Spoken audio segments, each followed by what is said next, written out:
दामोदर है। हम लास्ट 12वां तिलक, 12 नाम के जो होता है ना, दामोदराय न पद्मनाभ दामोदराय नमः, लास्ट, वो लास्ट तिलक करते हैं।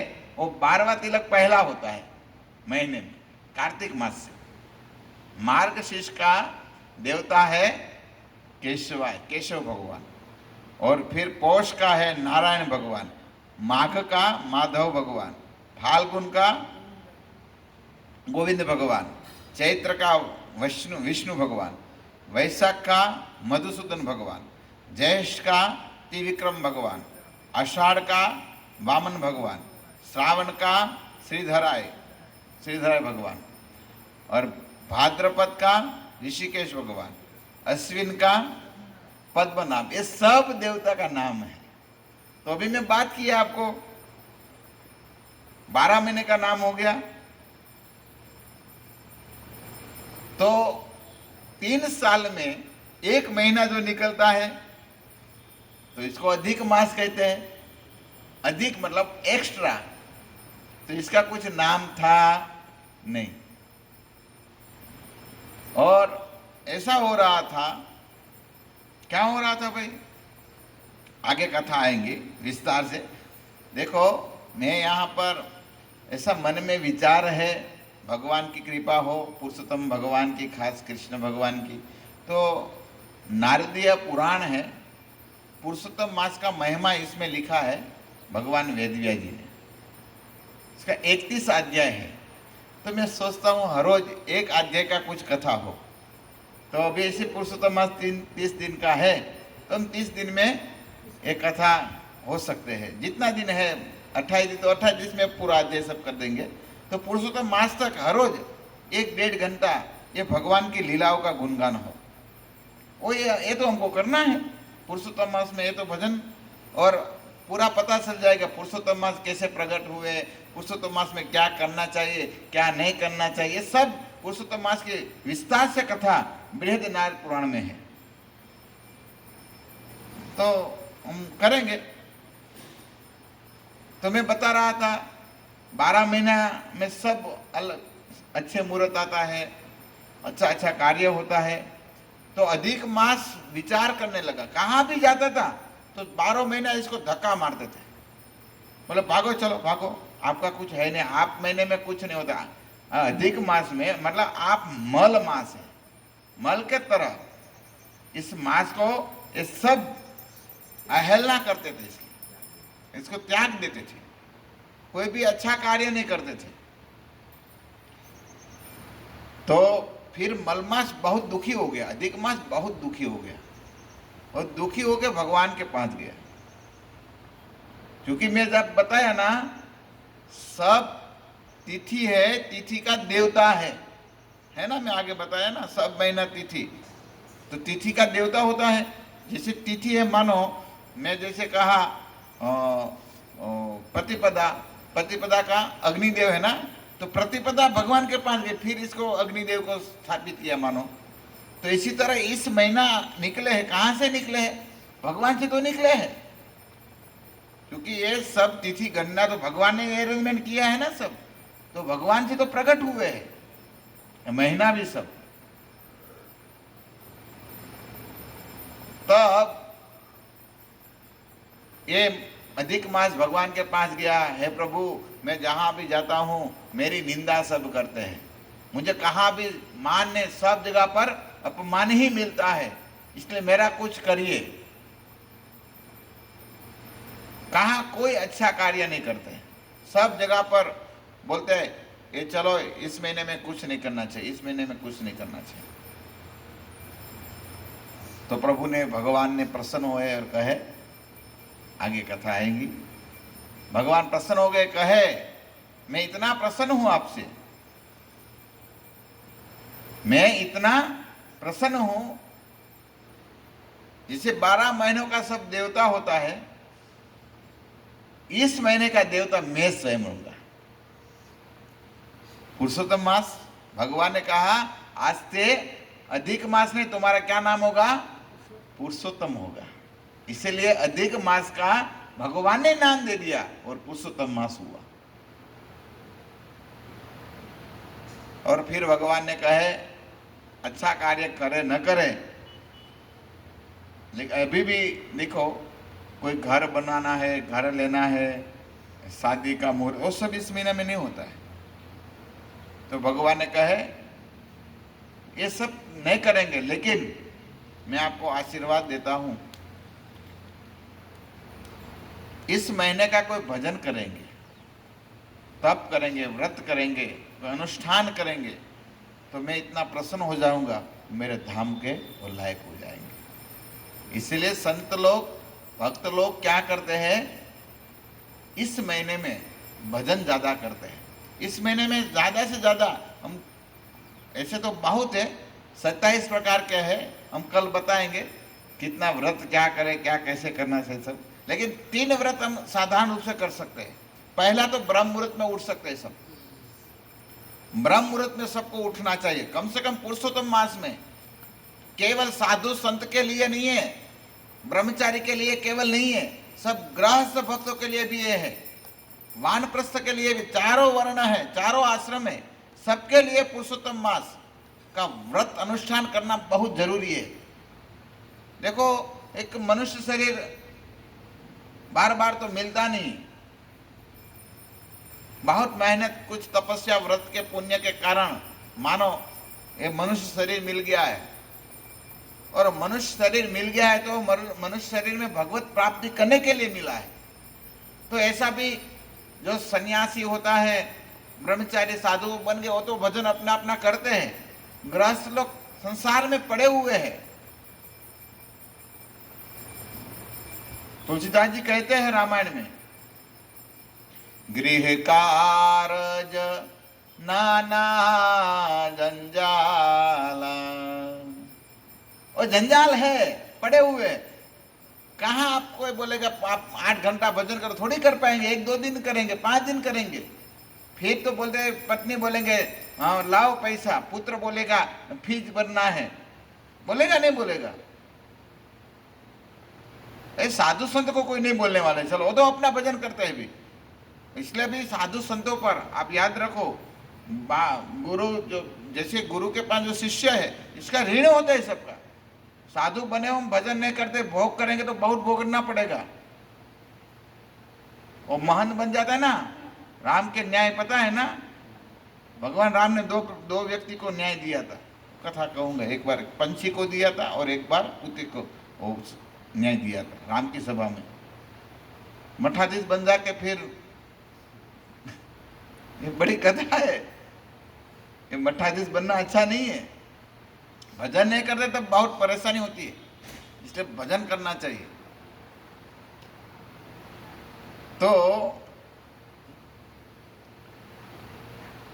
मैं बता रहा था, 3 में ब्रह्म मुहूर्त में सबसे पहले उठिए, और बाद में बने तो तीर्थ यात्रा में जाना चाहिए। कोई भी तीर्थ में 3 नाइट रुकना चाहिए, 3 रात और 3 दिन रुकना चाहिए। और 3 दिन ऐसे पवित्र नदी में, तीर्थ इसको ही कहते हैं, आपको पता है ना, जहाँ तीर्थ में मतलब नदी, पवित्र नदी हो, यहाँ स्नान करना चाहिए, इसको तीर्थ कहते हैं। जैसे आप द्वारका में जाइए तो द्वारका में गोमती माँ है, गोमती नदी में स्नान करना चाहिए। 3 दिन ब्रह्म मुहूर्त में उठकर तो नदी में स्नान करना चाहिए, लिखा हुआ है शास्त्रों में।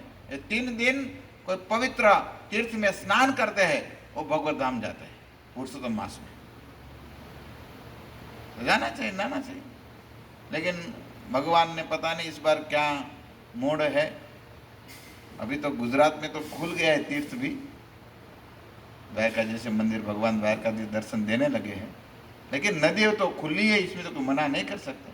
कोरोना वजह से भाई जा भी नहीं सकते, क्या जाएगा तो भी फंस जाएंगे।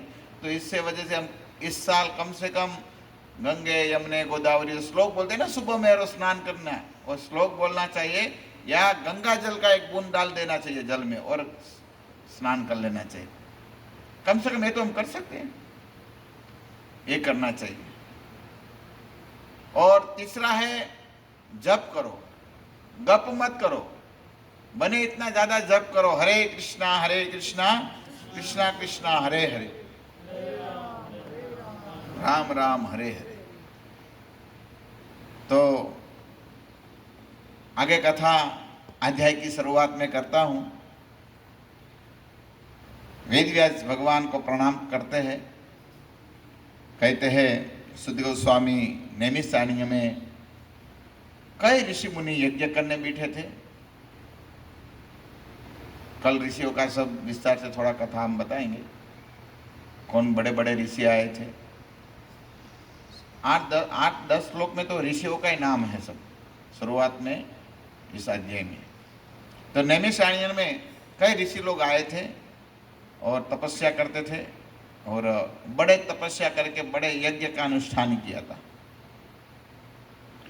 तो शुरुआत में प्रणाम करते हुए कहते हैं नारायणं नमस्कृत्यं नरं चैव नरोत्तमं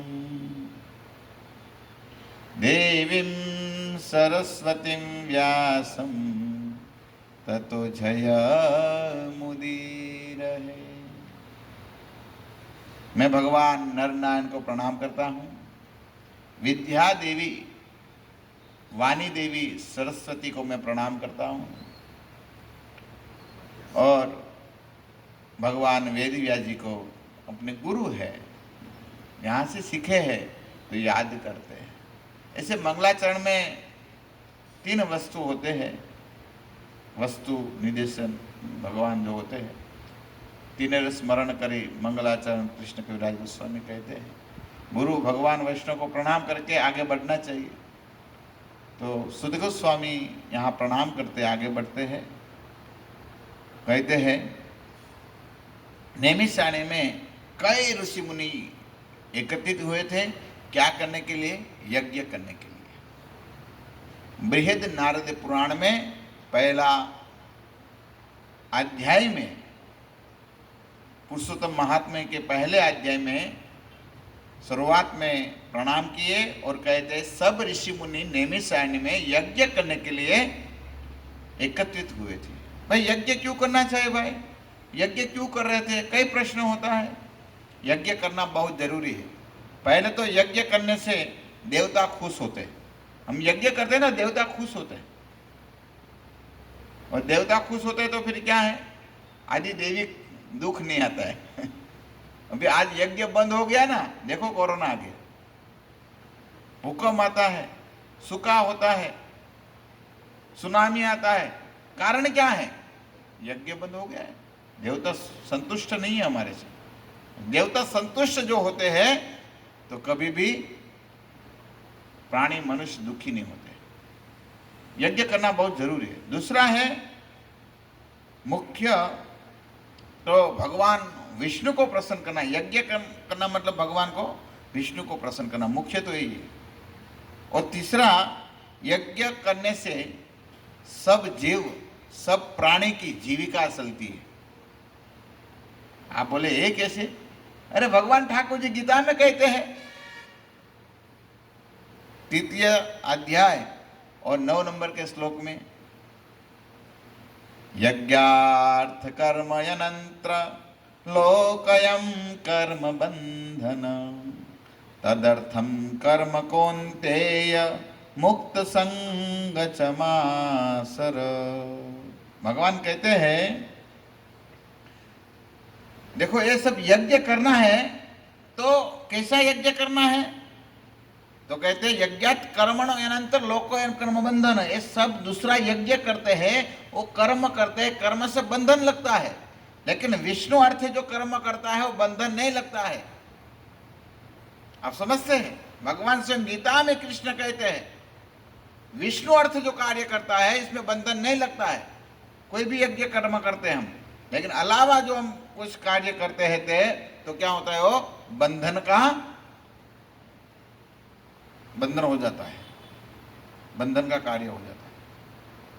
इसलिए सबकी जीविका है। मैं बोल रहा यज्ञ सबकी जीविका है। भगवान कहते हैं अन्नाद भवन्ति भूतानि पर्जन्यानन्न संभव यज्ञात् भवन्ति प्रजन्यो यज्ञ कर्म समुद्भव। भगवान कहते हैं अन्नाद भवन्ति प्रजन्यो यज्ञान भवन्ति भूतानि। सब जीव किसके पर आधारित है? अन्न पर है। अन्न नहीं होता तो कैसी जीविका होगा भाई? तो अन्न प्राप्त करना है तो क्या करना पड़ेगा? पर्जन्य की जरूरत, पर्जन्य मतलब बारिश, वर्षा की जरूरत है। वर्षा कब होगा? जब यज्ञ होगा तो वर्षा होगा। इसलिए मुझे पहले भारत भर में इंद्रदेव को प्रसन्न करने के लिए यज्ञ होता था। इसी यज्ञ से इंद्रदेव प्रसन्न होते हैं और बारिश करते हैं। तो ये यज्ञ करना चाहिए। इसलिए तो गीता में भगवान कहते हैं 3 कार्य कभी भी नहीं छोड़ना चाहिए। गीता में भगवान 18वें अध्याय में कहते हैं ना, 5 नंबर के श्लोक में भगवान कहते हैं यज्ञ दान तपः कर्म न ताज्यम कार्यम एव तत्। यज्ञदानम तपः चैव पावनानि मनीषिणा। कहते हैं यज्ञ दान और तप कभी भी त्याग नहीं करना चाहिए। यज्ञ दान और तप कहते हैं मनुष्य को, बड़े बड़े ऋषि को भी पावन करने वाले हैं।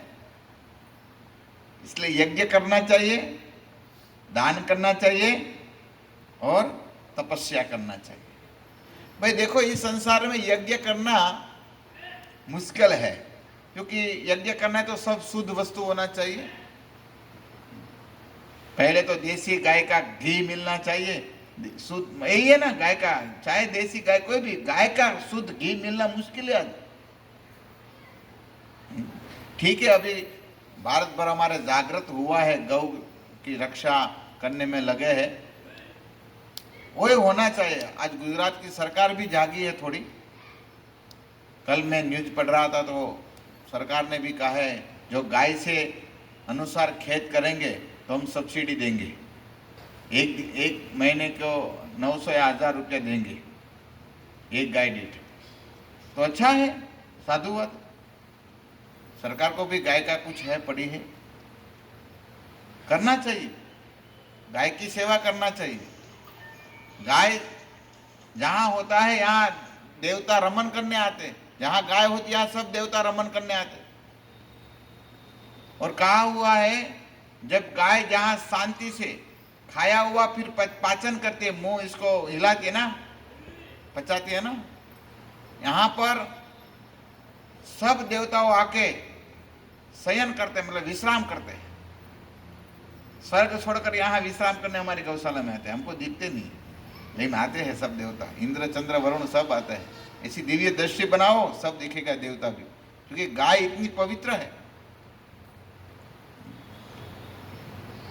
तो गाय की सेवा करनी चाहिए, गाय की परिक्रमा करनी चाहिए हर रोज। आपको पता है गाय की परिक्रमा में क्या फल मिलता है? ओह, गाय की परिक्रमा से कितना फल मिलता है, किसका कोई लिख ही नहीं सकते हैं। ब्राह्मण होता है ना, ब्राह्मण को संतुष्ट करने के लिए आप क्या करते थे? पहले गाय देते थे, सोना मोहर देते थे, खुश नहीं होते थे। आपत्य एक ऋषि हो गए, इसकी कथा आती है, रोमन ऋषि की बड़ी कथा है, कभी बताएंगे। इसमें तो आएगा भी 30 दिन करना है तो कुछ ना कुछ तो कहेंगे। लेकिन यज्ञ करना चाहिए, तो यज्ञ में गाय का सब शुद्ध होना चाहिए, घी दूध ये सब जो चाहिए सब होना चाहिए। कहाँ है? यहाँ तो पवित्र इतना झाड़ भी नहीं मिल रहा है। जो अभिधान जिसमें जो चाहिए लकड़ा संविधान, वो भी अभी कहाँ पवित्र मिलता है? नहीं मिलता है। मिलता है? आपको पता है संविधान में क्या क्या आता है? ब्राह्मण को पता होना चाहिए, भक्तों को यज्ञ में क्या क्या यूज करना चाहिए। ऐसा नहीं जो आया और सब डाल दिया, अग्निदेव बीमार हो जाता है। इसमें भी बहुत विधि है सब, लेकिन आज मिल नहीं रहा है। तो कम से कम वो यज्ञ नहीं हो रहा है, दव यज्ञ नहीं हो रहा है, तो हमारे चैतन्य महाप्रभु क्या करने आए थे?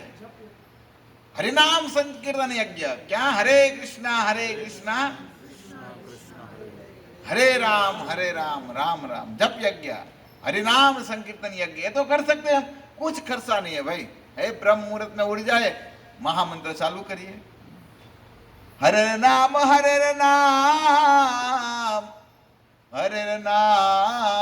एव केवलम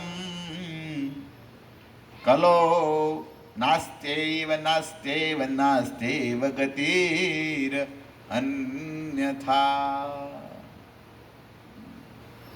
गतिर अन्यथा, कोई उपाय नहीं है भाई। भगवत नाम कलयुग में संकीर्तन कौन करेंगे? जो भगवान का जप यज्ञ करेंगे, भगवान प्रसन्न हो जाएगा। देखो इस यज्ञ में तो खर्च लगता है, सब विधि विनियम अनुसार तैयारी करना पड़ता है। यज्ञ करने में कितनी तैयारी करना पड़ता है, लेकिन इस यज्ञ में कोई तैयारी नहीं। सुबह में उठ जाओ और चालू कर दो, हरे कृष्णा कृष्णा कृष्णा हरे हरे, हरे राम राम राम हरे हरे। इसलिए रामायण में तो कहा गया है। और हमारे कृष्ण कविराज गोस्वामी कहते हैं, कली कालेर धर्म कृष्ण नाम संकीर्तन, कलीर कालेर धर्म का संकीर्तन, कृष्ण नाम संकीर्तन। इसलिए कृष्ण भक्ति विना नहीं तारा प्रवर्तन। कलयुग का धर्म यही है, यही यज्ञ है। हरे कृष्ण गाना है, महामंत्र गाना है जोर से, तो भगवान खुश हो जाएंगे। देखो आज संसार में इतना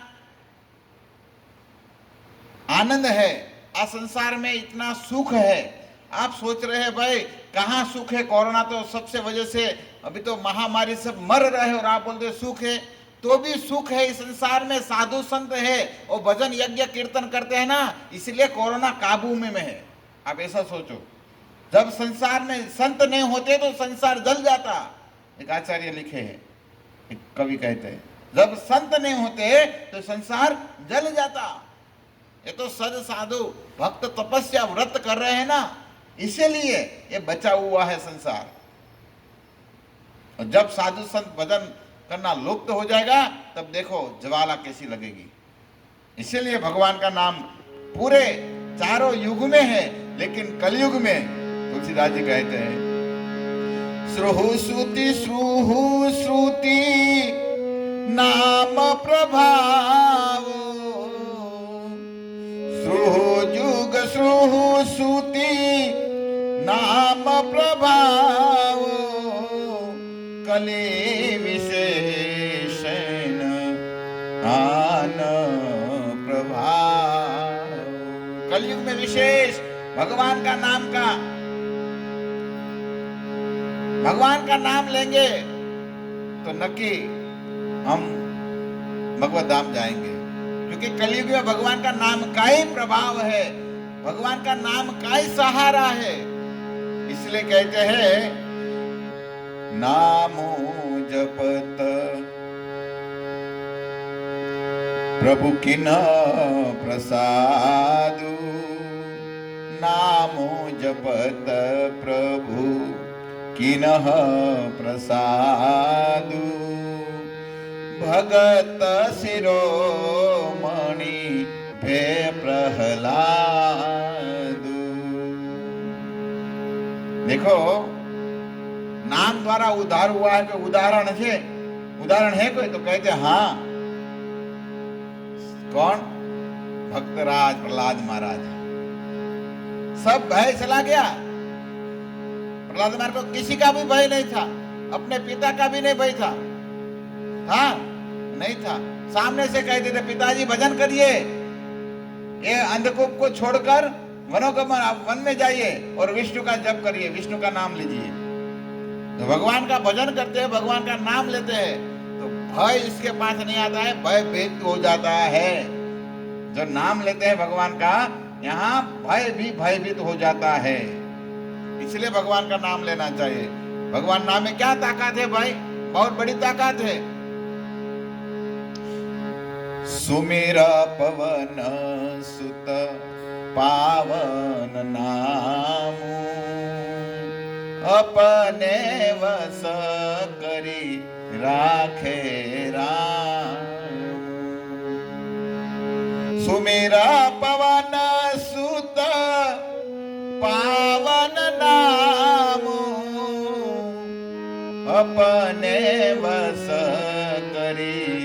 राखे राम। हनुमान जी महाराज राम राम गाय ने राम राम जप करके राम नाम का नाम लेके भगवान राम को खरीद लिया है। अपने वश करी राखे राम। राम को वश करना हम थोड़ी ना कर सकते, लेकिन कोई राम नाम गाते हैं ना तो राम भी वश में हो जाते हैं। इसलिए राम नाम गाओ, कृष्ण नाम गाओ, तो बहुत महिमा है। कम से कम ये यज्ञ तो हम कर सकते हैं ना। तो सब ऋषि मुनि यहाँ बैठे हैं यज्ञ करने के लिए। सहत युग पर्यंत 1000 साल से इतना बड़ा यज्ञ करने के लिए बैठे हैं। और फिर यहाँ सुध गोस्वामी सुंदर कथा कहते हैं। तो हमारा समय हो चुका है, तो ऐसे भी अध्याय का भी एंड ही है। अध्याय में भी सब ऋषियों का नाम है, तो हम कल थोड़ा ऋषियों का नाम भी बताएंगे, थोड़ा ऋषि मुनि की भी कथा कुछ करेंगे। और जैसे अभी यज्ञ बताया, कल थोड़ा दान का। तो आज के दिन पर हमको शिक्षा प्राप्त होती है पुरुषोत्तम मास की। आज से आज का दिन का सबसे बड़ी शिक्षा क्या हमको मिलती है? सबसे बड़ा यज्ञ कौन सा है कलयुग में? हरिनाम संकीर्तन यज्ञ। तो हम सबको हरिनाम संकीर्तन यज्ञ करना है हर रोज। कम से कम जप यज्ञ या जोर से कीर्तन गाए, वो बड़ा यज्ञ है।